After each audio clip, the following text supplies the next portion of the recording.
If you've ever tried to open up to somebody about something you were struggling with, particularly something pretty heavy, something pretty hard to talk about, you probably got hit with some version of this classic line, man, you should really talk to somebody about that. And I've always kind of hated this line. It always has sounded or felt very dismissive to me because when somebody says this to you, you are currently trying to talk to somebody about it. You are trying to talk to them about it. And so when they say you should talk to somebody about it, what they really are saying is you should talk to somebody else about this. You should not be talking to me about this. And especially when you're trying to talk about things like anhedonia or passive suicidal ideation or existential depression, or just general feelings of disillusionment or disenchantment with the world, talking to somebody often ends up feeling like you're just screaming into a void. Like there's expression of emotion on your end, but there isn't a proportional reaction on the end of the recipient of your expression, which makes your expression feel worthless, makes it feel like it's doing nothing. This might seem like a weird thing for a therapist and a coach to say, but I don't believe that talking about your problems is inherently valuable or healing. It can be, but there's absolutely no guarantee that it will be. And sometimes people act like talking about what you're going through is this miracle cure that's just going to automatically make you feel better if you do it. It's not. Sometimes it does nothing. Sometimes you feel the same after talking about something as you did before talking about it. And sometimes it makes you feel worse afterwards. In order for talking about something you're feeling or thinking or going through to be beneficial to you, the person you are talking to has to be able to understand what you are describing to some degree. Now, within that general concept of can they understand me, I want to put forth to you the idea that there are two levels of understanding. I call them first person understanding and third person understanding.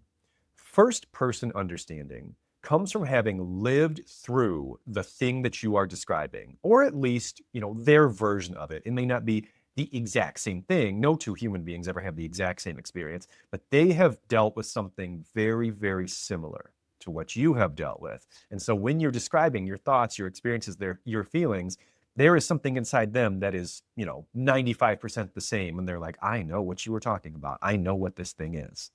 And I know that's why a lot of you find value in my content, because you can tell by the way I talk that I have actually experienced clinical depression rather than having just studied it. This is the kind of understanding, this first person understanding, that I think we all really want. I think we all long for it. It's this deep, visceral acknowledgement that can really only come from having walked two very similar paths in life. However, you can't always get it. We cannot always achieve first person understanding because we've all lived different lives. And some of us have lived very different lives and experienced things that few people can relate to. Third person understanding is when the person you're talking to is able to put themselves in your shoes, so to speak. Like they can take something that they've experienced and they can extrapolate from that what they think it would be like to deal with what you're dealing with. And that's something, third person understanding is something I think almost any human being is capable of doing. But people don't always try. People don't always put forth the required effort. I think that it is very important to acknowledge the existence of third person understanding because sometimes not getting first person understanding feels like not being understood at all. And that can facilitate these feelings of like, no one wants to listen to me, no one gets it. But I don't think that's entirely fair. And if your personal bar for feeling understood is first person understanding, then you aren't going to feel understood very often. I'm sorry to say it so bluntly, but it's just true. And so that being said, I want to review with you today 6 strategies that I use when I feel like nobody wants to listen to me, which is how I felt for most of my life, if I'm being honest with you guys. The first one is to find other outlets for self-expression other than just like a one-on-one conversation with another person. Talking to someone doesn't always have to mean some kind of reciprocal, like real-time interaction. It doesn't always have to mean you're having a conversation with somebody, you're sending a text message to somebody. For me, the content that I create and the books that I write, for example, these are very much forms of self-expression for me. I spent a long time, a large chunk of my life, thinking that I was the only person who thought or felt most of what I thought or felt. And I felt that way because there didn't appear to be anybody in my immediate social circle who could disprove that theory. Expressing yourself through outlets like content creation, art, writing, songwriting, anything like that, it can be incredibly validating, especially if people respond well to it. Now, obviously, it's a different kind of connection, right? Because it doesn't generally happen in real time. I mean, take this piece of content, for example. By the time you watch or listen to this, I will have already recorded it. And when I was recording it, which I'm doing right now, I am sitting alone in a dark room, except for these little studio lights here. But it is still something that connects us. I am talking to someone, you, right now. It is an asynchronous connection, but it still means a lot to me. I have these surreal moments from time to time where I'll be like riding my bike with my kids or shopping at the grocery store, and I'll realize someone is watching one of my videos right now, or someone is reading one of my books right now. And it gives me a feeling of being very connected to the world and the people in it, which I have lacked for most of my life. And I want to put this out there. Like if you're like, well, but I don't have a YouTube channel, I don't have books. If those don't seem like things you can do, I just want to put it out there. I disagree. I know I probably don't know who you are, but I disagree. I have no special training for anything that I do. I have no professional media training whatsoever. Maybe that's obvious. That's painfully apparent. But I don't. I don't have people who write my content for me. I literally just sit down in front of a camera with some bullet points. And my camera, by the way, this is my iPhone. This is nothing special. And I talk about things that are on my mind. My only training is like watching other YouTubers and trying to figure out how they do their YouTube channels, which you could do too if you wanted to. I've never taken a course on creative writing. I literally just one day decided to start doing these things pretty spontaneously, like I normally do. And I decided to keep doing them until people started paying attention to them. That's 100% my strategy. And you can do that too. This is a way of connection, an outlet that is available to you. Number two, consider therapy. Probably knew that was going to come in somewhere in this video. No matter how badly the people in your life may want to help you, it is entirely possible that they simply don't have the skills to do so. I know that many of you have already tried therapy multiple times in some cases and would tell me that just because someone is a trained therapist doesn't mean that they have the desire or the skills to help you. And guess what? I agree. Believe me, I know. And because I agree that you can't just necessarily throw darts and find some random therapist, I want to let you know about a platform called Grow Therapy that is fixing this problem. Grow Therapy allows you to choose from over 19,000 licensed and vetted providers. And if that number sounds a bit overwhelming, please know that they also have a really robust filter system that allows you to sort potential therapists by variables like what conditions do they treat, what insurances do they take, and even demographic variables, things like age or gender, or even religious affiliation or faith system. We know from study after study that whether you relate to your therapist and generally like your therapist is ultimately the factor that is the most predictive of positive therapeutic outcomes. And so being able to find a person who checks all of your boxes, so to speak, dramatically increases the likelihood of you achieving that outcome.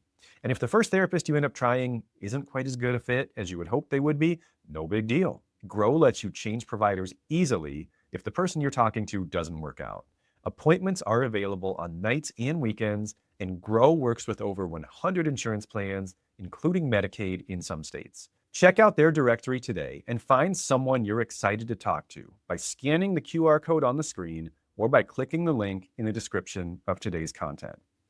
Third strategy for being heard and listened to more often, this is a hard one, I'm just going to give you that disclaimer right away, is to be more assertive with the people you already have in your life. I know it is very frustrating to feel like you have to tell people how to support you. Like you want them to just know, right? Um, but if we're being real, that's understandable. You don't always know how to support you either, do you? Like, are there not times when you yourself do not know what you need? So if you don't always know, how could someone else always know who isn't inside your head? Mental health is not common sense. It often defies common sense. If people don't know how to help you, they might seem disinterested. They might stop talking to you, not necessarily because they don't care about you, but because they feel stupid and worthless for not knowing how to help you. And nobody wants to feel that way. Like, haven't you probably been on the other side of this at least once in your life where someone you care about is struggling and they're trying to talk to you and you're like, I have no idea what to do. I don't know how to help this person. And that feels terrible because I know they're hurting and I can't fix it. It is a terrible feeling. And so a lot of times when people are faced with a terrible feeling, they avoid it. They run away from it. It doesn't necessarily mean they don't care about you. And sometimes you do know what you need. And if you do know what you need, don't make people guess. Don't hope for the best. Just tell people what you need. If you just want someone to listen to you vent for a while and you have absolutely no expectation that they say or do anything to reduce your emotional pain, you just want them to be there and listen, tell them that. Most people will be relieved because I think we often put immense pressure on ourselves to help other people and to like absolve other people's pain in ways that are entirely unrealistic. And lifting that pressure off the person you're talking to can be incredibly helpful. And then on the flip side, if you need guidance, if you need answers, if you need solutions, tell them that. Because a lot of times in these conversations, people are afraid to offer those ideas because an unsolicited idea, if someone's struggling and you're like, I think I know something you could do that would help. If you just put that out there and the person hasn't asked for it, it can often feel like judgment or criticism. And so if you want that, if you want strategy, if you want ideas, tell them that you want that. And in my opinion, if you end up in a lot of one-sided relationships where you provide way more support than you receive, it's okay to call that out. I would love to tell you that we live in a fair and just world where everyone will always do right by you out of the goodness of their own heart. But I think you and I both know that isn't the world we live in. And the reality is sometimes people do need to be told, hey, I showed up for you when you were struggling. Now I need you to show up for me because I'm struggling. Not everyone will respond well to that. But if they don't, the relationship was probably already damaged beyond repair anyway. Number 4, talk to yourself. Going back to that idea of first person understanding, of wanting to be able to talk to somebody who really gets it on that I've lived it level. Well, guess what the most reliable source of that type of understanding is? It's you. You understand every feeling, every thought, every experience, every dream, every hardship, because you were there for all of it. So much of what we're longing for from the world and the people in it actually exists already in a far superior form within ourselves. But what do we do with that? We neglect ourselves. We abuse ourselves. We throw away our compassion and our grace for what we've been through. And then we expect other people to pick up the slack. We expect other people to give the things to us that we are unwilling to give to ourselves. And that is not fair to anyone, including you. Now, when I say talk to yourself, I don't necessarily mean give yourself like a pep talk in the mirror, Stuart Smalley style. I mean, you can do that if you want. I haven't personally found a lot of value in it. I mean, improving the quality of your pre-existing inner dialogue. You are already talking to yourself pretty much every second of every day. But how do you talk to yourself? You have this special knowledge of who you are and what you've been through, right? Do you use it? Do you use the same relational and communication skills that you would use with a friend who was struggling? Or do you, for some reason, act like you're exempt from needing those things and just tell yourself to get over it, suck it up, and move on? If you have a completely different set of responses for all other people in the world who are struggling than you do for yourself when you are struggling, one of those sets of responses is probably unhelpful. Which one do you think it is? Is it what you give to everyone else, or is it what you give to you? The one you give to you is probably not very helpful. So let's replace it with what you give to everybody else. My 5th idea This one's a little off the beaten path here. Instead of talking, do something. What I mean by that is not every feeling needs to be expressed. Some painful emotions will just go away on their own. Not all of them, but some of them. I like to think of my emotional distress about whatever situations I'm facing in life as being analogous to either wounds or injuries.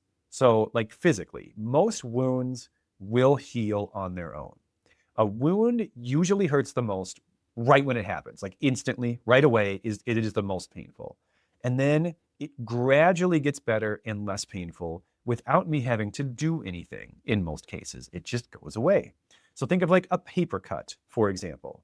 Some of the distressing emotions we feel, some of your anger, some of your sadness, some of your anxiety is a paper cut. And that doesn't mean, I don't mean in terms of it doesn't hurt very much.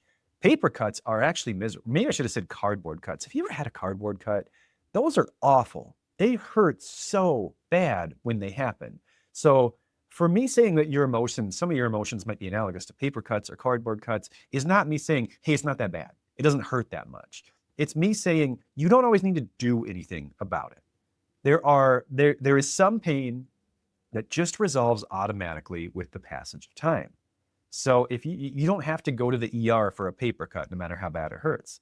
You just gotta let it run its course. Some of our emotions are like that. They eventually go away, and at some point we don't even remember having had them.